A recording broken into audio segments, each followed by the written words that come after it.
Hello student, have a nice day. Today we take differential equation part second. Part second में आज हम पढ़ेंगे linear differential equation. तो linear differential equation क्या होता है आगे तो उसकी पूरी कंडीशन ली गई है. तो इस कंडीशन में देखिए ये जनरल सॉल्यूशन है. ये जनरल सॉल्यूशन है y into integration factor I F मतलब integration factor equal to integration q into I F मतलब कि q का इंटीग्रेशन फैक्टर में इंटू होगा और फिर डिफ्रेंसिएशन ले लेंगे. यहाँ पे q क्या है ये आगे पता चलेगा अब आपको. तो यदि लीनियर डिफरेंशियल इक्वेशन का प्रॉब्लम है तो सबसे पहला काम कि उस क्वेश्चन को आप इस फॉर्म में कर लीजिए dy dx plus p y equal to q. यहाँ पे p और q कांस्टेंट है. p और q क्या है कांस्टेंट है ना. जैसे ये q आया है तो यहाँ पे p है और q है. p और q कांस्टेंट है या कि ओनली x है माने x वेरिएबल है ना. यदि ये y है तो ये हमेशा x वेरिएबल हो सकता है p या कि कांस्टेंट हो सकता है. और ये q जो है ये सिर्फ कांस्टेंट या वेरिएबल x ही हो सकता है. ये ध्यान रखिएगा.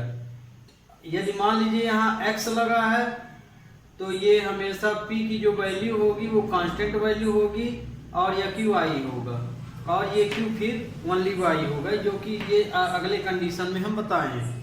तो पहली कंडीशन देखिए. पहली कंडीशन में जो भी क्वेश्चन दिया जाए उस क्वेश्चन को आप सबसे पहला वर्क है आपका कि इस फॉर्म में उसको लिखिए क्योंकि वो सीधा हो सकता है ना दिया जाए. आपको क्वेश्चन टेढ़ा मेढ़ा भी दिया जा सकता है. उसको एडजस्ट कीजिए और इस फॉर्म में ले आइए. तो जब आपका क्वेश्चन इस फॉर्म में चेंज हो जाए dy dx तो dy dx देख रहे हैं इसका मतलब कि यहाँ सिर्फ dy dx ही होना चाहिए. इसके साथ कोई भी कोफिशिएंट नहीं होना चाहिए. यदि है तो उसको सिंप्लीफाई कीजिए. फिर y के साथ p लगा है. p कांस्टेंट है और यहाँ पे जो p है वो या तो कांस्टेंट हो सकता है और या कि कोई वेरिएबल x फॉर्म में हो सकता है. और q जो है यहाँ पे सिर्फ कांस्टेंट है ना और या कि सिर्फ वेरिएबल x है. तो पहली लाइन समझ में आ गई होगी. लिखा भी है ये स्पष्ट. फिर जब आप क्वेश्चन को इस फॉर्म में बदल लें तो उस स्थिति में आपको दूसरी स्थिति है इसकी इस फॉर्म में लिखने के बाद आपको इंटीग्रेटिंग फैक्टर निकालना पड़ेगा. इंटीग्रेटिंग फैक्टर का ये फार्मूला है. तो आप देख रहे होंगे कि integrating factor equal to e की पावर p dx लिखा है. तो यहाँ पे p जो है अभी आपको बताया या तो कांस्टेंट हो सकता है या कि वेरिएबल x हो सकता है ना. dx लगा है तो ऑलरेडी ये x ही होगा. तो आपको इंटीग्रेटिंग फैक्टर निकाल लेना है. फिर तीसरी स्टेप पे आना है. तीसरी स्टेप आपकी ये रिक्वायर्ड सॉल्यूशन है. तो y इंटू इंटीग्रेटिंग फैक्टर आप यहाँ निकाल चुके हैं. उसकी वैल्यू यहाँ रखना है. इसी तरह q को आपको बता दिए हैं. यदि इस फॉर्म का क्वेश्चन बनाए हैं तो q यहाँ x माना जाएगा माने वेरिएबल x या कांस्टेंट इंटीग्रेटिंग फैक्टर का इंटू हो जाएगा और फिर उसका हम इंटीग्रेशन कर लेंगे. वही आपका रिक्वायर्ड सॉल्यूशन होगा. सेकंड केस ये हो सकता है कि जैसे क्वेश्चन तो आपको कोई भी दिया जा सकता है. टेढ़ा मेढ़ा हो सकता है कि क्वेश्चन dy dx ना बने है ना. ये भी तो हो सकता है कि dx upon dy upon dx या dx अपॉन dy बने. तो यदि क्वेश्चन इस फॉर्म में नहीं बदला dy dx में तो इस फॉर्म में भी तो चेंज हो सकता है. तो ये इसका सेकंड केस है. यदि उस फॉर्म में नहीं बना तो इस फॉर्म में बनाइए.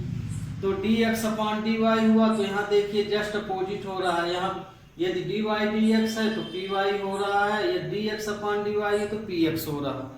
तो मतलब x का जो कोफिशिएंट p है ये तो कांस्टेंट होगा या तो y वेरिएबल होगा या y फंक्शन होगा और Q भी यहाँ पे y होगा या कि कांस्टेंट होगा, यहाँ लिखा गया है। इसमें भी फिर इंटीग्रेटिंग फैक्टर निकाल लेना है, सेम प्रोसीजर है। P जो भी यहाँ पे ये P की वैल्यू है, P की वैल्यू यहाँ रखेंगे, फिर इंटीग्रेट कर देंगे। फिर इस वैल्यू को आपको रिक्वायर्ड सॉल्यूशन में रख देना है और इंटीग्रेट कर देना है। तो आपको ये सॉल्यूशन अब समझ में आ गया होगा। ये पूरा लीनियर इक्वेशन का बेसिक है ना, कि उसको कैसे सॉल्व करते हैं।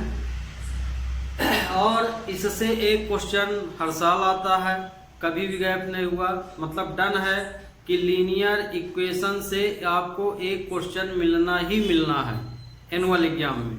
तो ध्यान रखिए, ये पार्ट आपका बहुत इम्पोर्टेंट है।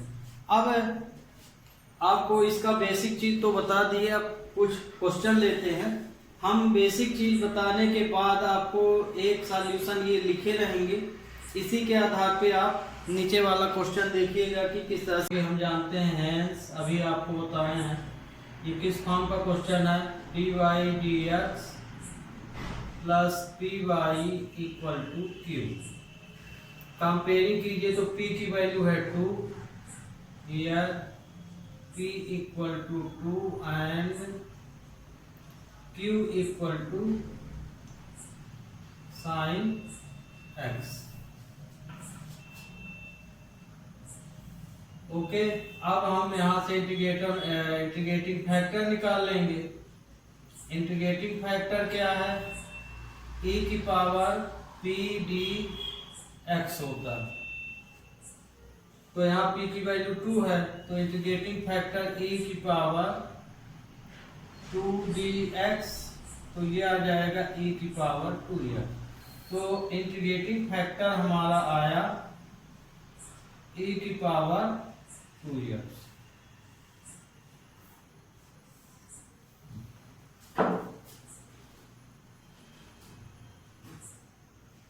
तो ये इंटीग्रेटिंग फैक्टर आया आपका। ध्यान रखिए, परीक्षा में 2 नंबर का इंटीग्रेटिंग फैक्टर भी पूछा जा सकता है। यदि इंटीग्रेटिंग फैक्टर पूछे तो बस आपको ये यहाँ तक बता देना। अब हम इंटीग्रेटिंग फैक्टर तो निकाल लिया, अब इसका रिक्वायर्ड सॉल्यूशन क्या होता है। रिक्वायर्ड सॉल्यूशन इसका अभी आपको बताए थे, तो रिक्वायर्ड सॉल्यूशन यहाँ पे लिख लेना है y इंटू आई एफ। फिर इंटीग्रेशन ले लेते हैं, इंटीग्रेशन में integrating factor into q dx plus c। ये इसका रिक्वायर्ड सॉल्यूशन है ना, स्ट्रक्चर इसमें रख दीजिए। तो y की वैल्यू, y इंटीग्रेटिंग फैक्टर ये निकाले हैं, तो यहाँ e की पावर 2x हो जाएगा। e की पावर 2x इंटू q की वैल्यू है साइन x dx। तो अब इसमें फर्स्ट फंक्शन सेकंड फंक्शन, तो चूंकि दोनों का इंटीग्रेशन और दोनों का डिफरेंशिएशन होता है, तो आप किसी को फर्स्ट फंक्शन सेकंड फंक्शन मान सकते हैं। मान लीजिए आपको और अच्छे से करना है या टिक के अनुसार, तो आई लेट ये, तो इसके अनुसार भी हम first function second function clear कर सकते हैं। जैसे I means inverse, L means logarithm, A means algebra या variable form, T means trigonometry, E means exponential. तो इसमें देखिए ट्रिग्नोमेट्री है और ये एक्सपोनेंशियल है। तो ट्रिग्नोमेट्री इसमें पहले आया है, तो ये फर्स्ट फंक्शन माना जाएगा, ये सेकंड।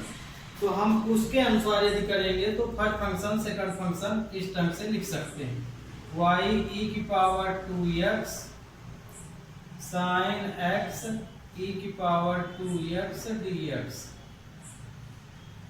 ये अब इसको ध्यान रखिएगा, इस तरह के क्वेश्चन में आप देख रहे हैं कि इसका इंटीग्रेशन खत्म नहीं होगा, तो इसका मतलब ये कि कहीं ना कहीं हमें i की वैल्यू रखना पड़ेगा, तभी ये समाप्त होगा, क्योंकि ये इंटीग्रेशन तो बढ़ता जाएगा। तो इसलिए हम इसको अलग से सॉल्व कर लेते हैं इस पार्ट को।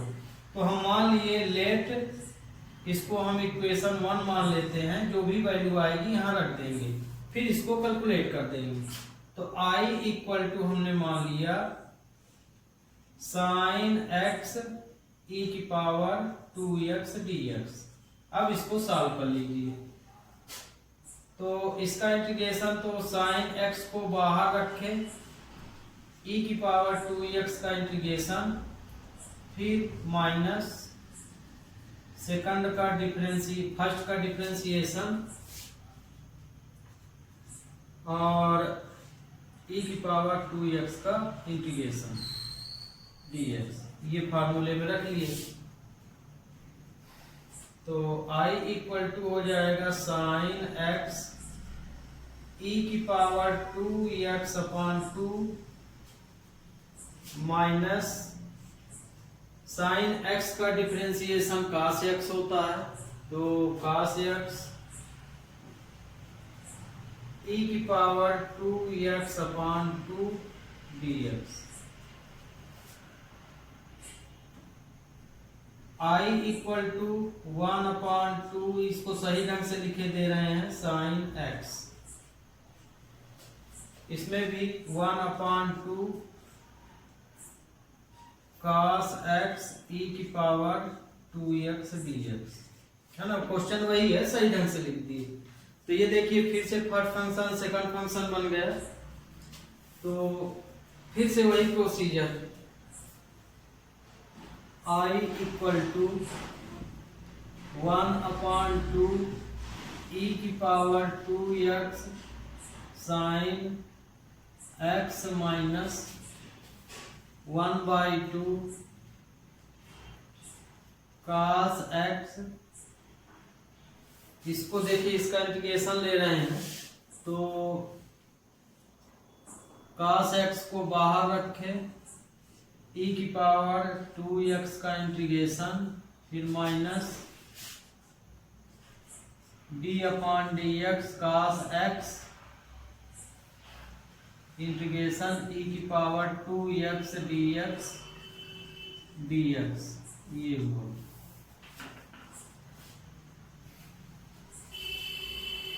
तो I इक्वल टू हो जाएगा 1 अपॉन 2 e की power 2x sine x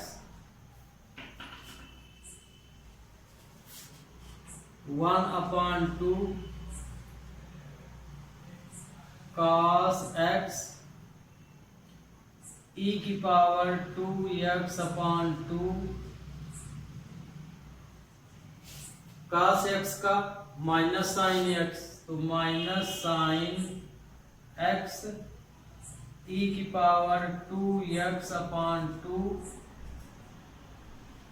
dx। यहाँ इंटीग्रेशन साइन है, ध्यान रखिएगा। ये आया। अब इसको सही ढंग से लिख देते हैं। I equal to 1 upon 2 e की power 2x sine x 1 upon 2 cos x e की power 2x cos x minus minus plus, plus minus minus, तो ये माइनस आएगा। इंटीग्रेशन 1 अपॉन 2 को भी बाहर ले लिए, 1 अपॉन 2 इंटीग्रेशन e की पावर 2 साइन x e की पावर 2x dx। ये तो ये देखिए, I हम किसको माने थे, इसको माने थे, तो हम इस वैल्यू, इसकी वैल्यू हम क्या लिख सकते हैं, I। तो यहाँ पे हम I रख सकते हैं। तो इसको हम I equal to 1 upon 2 e की पावर 2x साइन x। ये देखिए एक चीज और, ये तो ठीक है, ये 1 अपॉन 2 है, इसका 1 अपॉन 2 का इसमें मल्टीप्लाई होगा तो ये 1 अपॉन 4 बनेगा, ये 1 अपॉन 4, और इसका यहाँ भी इंटू होगा तो ये भी 1 अपॉन 4 बनेगा। 1 अपॉन 4 e की power 2x cos x minus 1 upon 4 I। क्यों? क्योंकि हम यहाँ पे आई की वैल्यू ये है, क्योंकि आई equal to sign x e की पावर 2x dx। देखें वीडियो में आ रहा आपके कि नहीं आ रहा है। यदि आ गया तो ये आया। तो ये देखिए आई को यहाँ कैलकुलेट कर लीजिए। आई यहाँ पे आएगा I equal to +1/4 I equal to, I को इधर ले आए हैं, 1/2 e की power 2x sine x -1/4 e की पावर 2x cos x। तो ये हो गया 5i/4 इक्वल टू 1/2 e की power 2x sine x -1/4 e की पावर 2x cos x।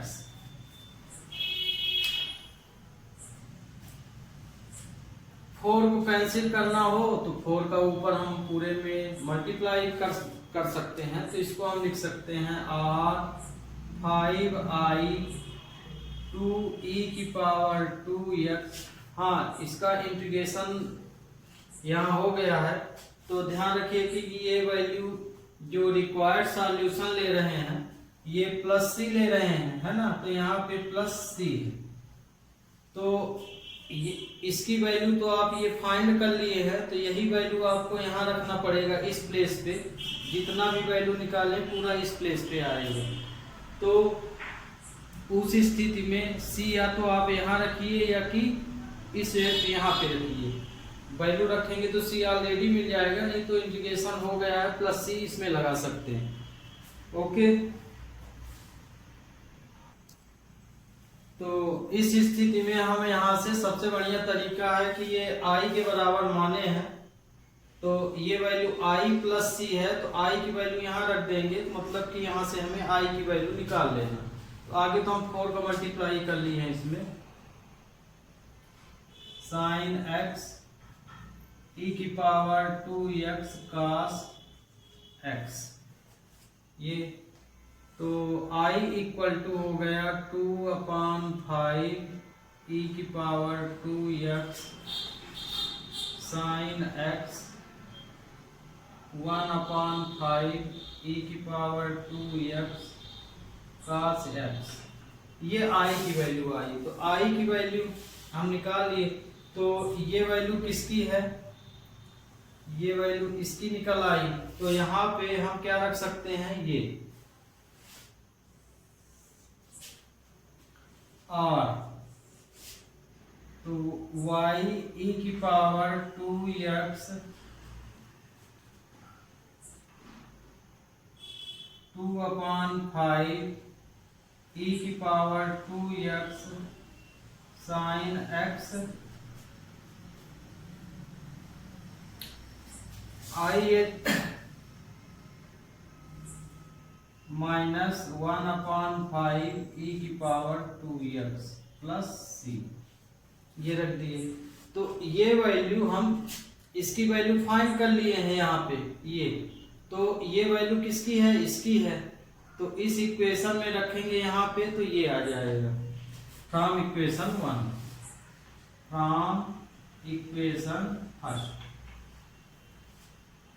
तो e की पावर x का इसमें हम डिवाइड कर देते हैं। y equal to 2/5 sine x -1/5 e की power n cos x + c है। cos x + c e की पावर 2x, है ना। e की पावर 2x का पूरे में हम डिवाइड कर दिए हैं। तो y equal to 2/5 sine x -1/5 cos x + c e की पावर -2x। ये आपका रिक्वायर्ड सॉल्यूशन हो गया। और भी अब आपको सिंप्लीफाई करना है तो एलसीएम ले सकते हैं, 5y इक्वल टू करके लिख सकते हैं। तो इस तरह से तो ये क्वेश्चन आपका बड़ा था, है ना, क्योंकि ये डबल फंक्शन थे और इंटीग्रेशन खत्म नहीं हो रहा था, तो आई मान के इसको सॉल्व किए हैं इसलिए बड़ा। लेकिन इसके हर क्वेश्चन बड़े नहीं होते, इसी टाइप के क्वेश्चन जिनका इंटीग्रेशन कंप्लीट नहीं हो रहा उनका ही इक्वेशन यहाँ तक जाएगा, बाकी सब क्वेश्चन इसके छोटे होते हैं। Okay student, we take next question. एक बार इस क्वेश्चन को आप अच्छी तरह से देख लीजिए, ना आया हो तो ये देखिए हम थोड़ा सा घुमा देते हैं। ये है आपका पूरा क्वेश्चन, यहाँ से ये पूरे क्वेश्चन है ये, तो अब आपको समझ में आ ही गया होगा क्वेश्चन।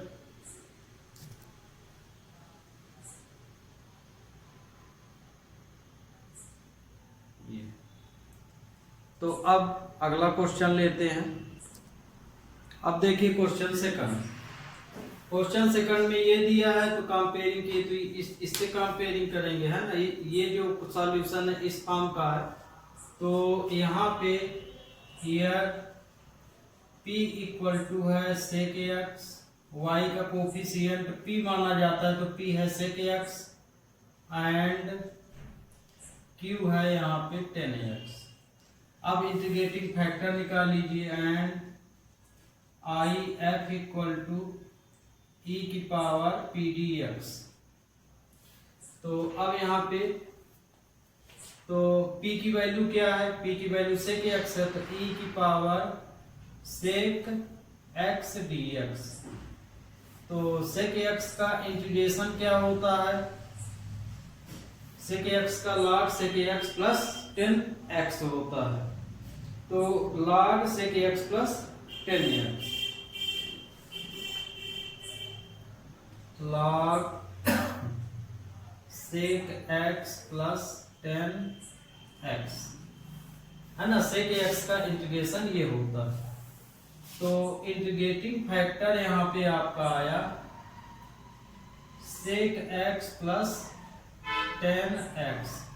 क्यों आया sec x plus 10x, power क्यों नहीं लगी, क्योंकि e की power log x equal to होता है x। ये ध्यान रखिएगा, ये आइडेंटिटी है, ये होता है, इस आइडेंटिटी से ये होगा,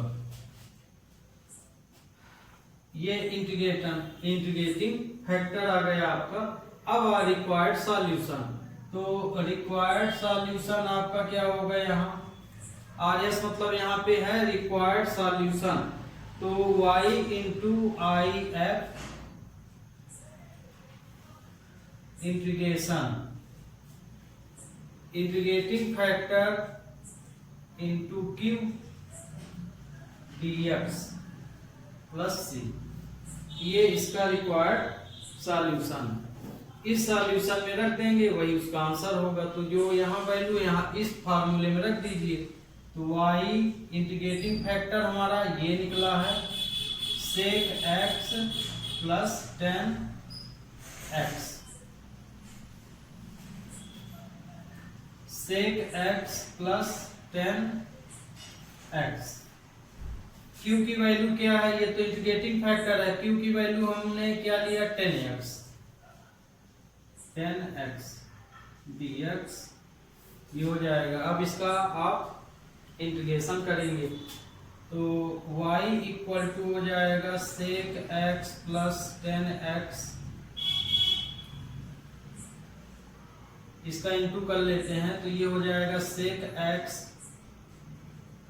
10x प्लस 10 स्क्वायर x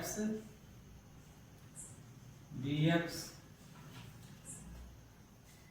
तो 10 स्क्वायर का तो होता नहीं इंटीग्रेशन, तो इसको भी हम सिंप्लीफाई कर देते हैं, तो y इक्वल टू हो जाएगा sec x plus 10x sec x 10x, इसको हम लिख सकते हैं sec स्क्वायर x माइनस 1, है ना, इसकी वैल्यू ये लिख सकते हैं dx।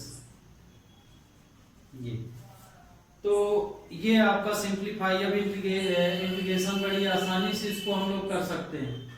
तो अब इसका इंटीग्रेशन कर लीजिए, y sec x plus tan x equal to sec x tan x का sec x होता है ना, sec x tan x का इंटीग्रेशन sec x, और sec स्क्वायर x का tan x, इसका x हो गया प्लस c।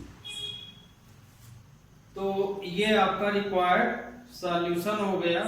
अब इसके आगे आपकी मर्जी है, करें या y की y फॉर्म में लिखना है तो मतलब कि इसका डिवाइड कर दीजिए, नहीं तो आपका ये इसका सॉल्यूशन। तो ये देखिए पिछला क्वेश्चन आपका बहुत बड़ा था, क्यों बड़ा था कारण बताए। यहाँ इसका इंटीग्रेशन तुरंत हो गया, छोटा हो गया क्वेश्चन।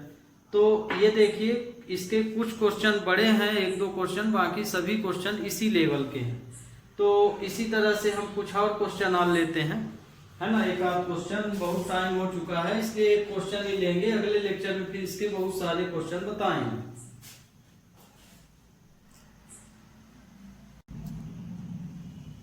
अब देखिए ये क्वेश्चन लिए, अभी तो दो क्वेश्चन हम आपको स्टैंडर्ड फॉर्म में बने बनाए थे, उसके ऊपर बता दिए।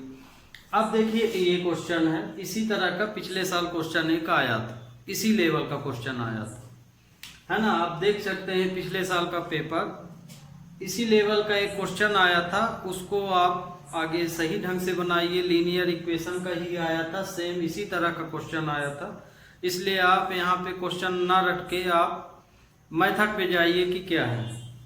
तो यहाँ देखिए dy dx के साथ हम बताए थे कि आपका कोफिशिएंट नहीं होना चाहिए। तो पहला काम कि इसका आप पूरे में डिवाइड कीजिए, है ना, dy dx खाली होना चाहिए। तो हम इसमें 1 प्लस एक्स स्क्वायर का पूरे में डिवाइड करते हैं, इसको हम लिख सकते हैं dy dx plus 2x 1 plus x square y equal to cos x 1 plus x square. तो ये देखिए आपको हम जो शुरू में कंडीशन बताए थे कि y का कोफिशिएंट p होता है और ये q होता है, q x, यदि ये py आया है तो ये x ही होगा। तो q जो है आपका x वेरिएबल है और y भी आपका यहाँ x वेरिएबल है। तो p जो है कोई कांस्टेंट हो सकता है या x वेरिएबल हो सकता है हियर। अब इसकी यदि हम कंपेयरिंग करें, है ना, comparing, hence dy dx plus py equal to q। तो हियर p की वैल्यू है 2x upon 1 plus x square, y का कोफिशिएंट p है, एंड q की वैल्यू क्या है, cos x 1 plus x square. तो मतलब कि ये जो क्वेश्चन दिया गया है इस लेवल का दिया गया है। अब इसका इंटीग्रेटिंग फैक्टर निकाल लेते हैं, एंड इंटीग्रेटिंग फैक्टर e की पावर p dx, ये फार्मूला है, इसमें रख दीजिए, है ना। इंटीग्रेटिंग फैक्टर का ये फार्मूला है, p ये दिया है, p की वैल्यू ये है, यहाँ रख के इसको सॉल्व कर लीजिए। e की पावर p की वैल्यू है 2x 1 plus x square 1 plus x square dx।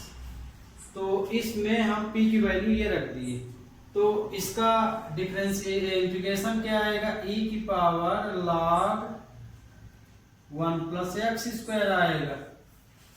तो चूंकि e की पावर log x बराबर x होता है, इसलिए इंटीग्रेटिंग फैक्टर आपका आया 1 प्लस एक्स स्क्वायर, क्योंकि e की पावर log x बराबर x होता है।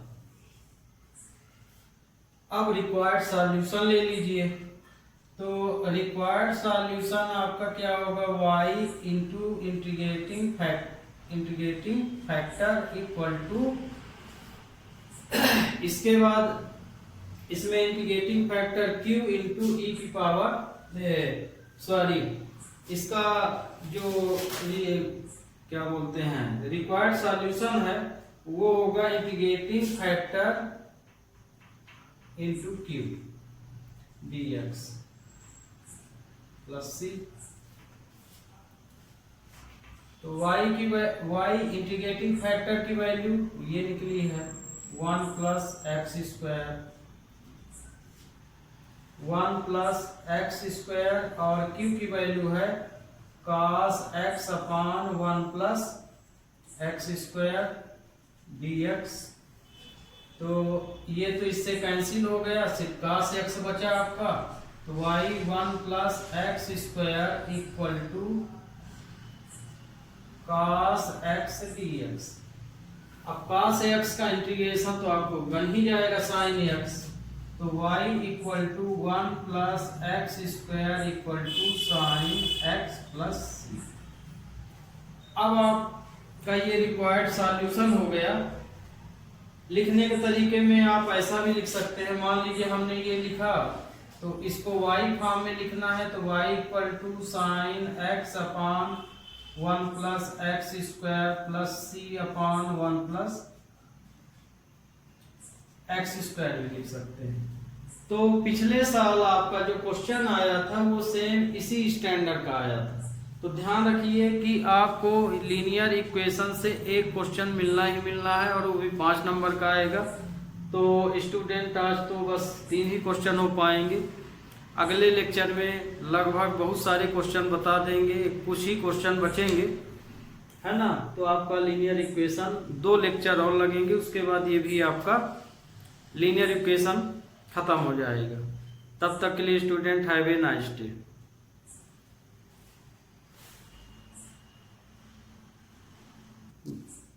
वीडियो देख लीजिए, थोड़ा नीचे दब गया था, ये है ये